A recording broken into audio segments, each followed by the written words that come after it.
Wouldn't like fixing the worst parts of the country be the primary concern? The less people that grow up in a terribly disadvantageous position from birth. Wouldn't that be an important thing? And what can you do to resolve that? Well, Joe, I think you said it better than I can. I think you're right.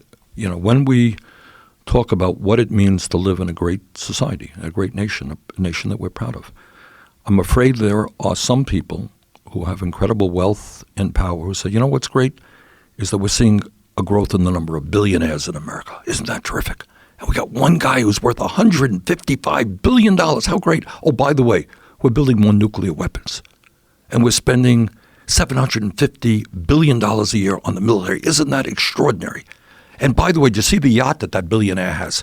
It's 3 miles long. Isn't that great?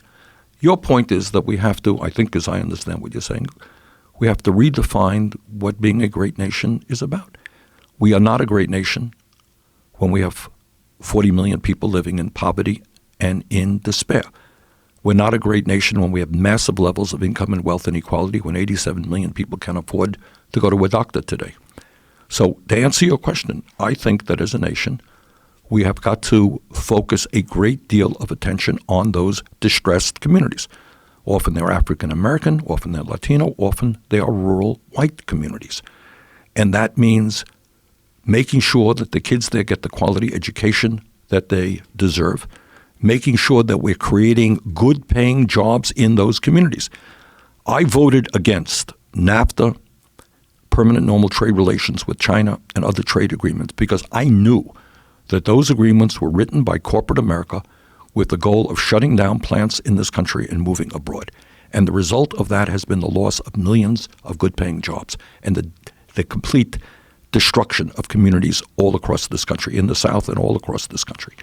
So we have got to rebuild those communities. We have got to bring high-tech jobs, not just to Silicon Valley, but to rural America again. I don't have magical answers, but the goal is we will not, under a Sanders administration, turn our backs on distressed communities. We will rebuild those communities. We will build the millions of units of affordable housing that we need. Now think about what it means to a community now where people are living in terrible housing or housing they cannot afford.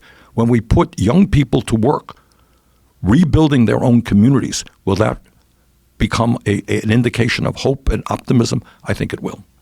We're talking about so many deeply important issues, and all of them that will be under the control or at least the direction of the one person who winds up becoming the president of the United States.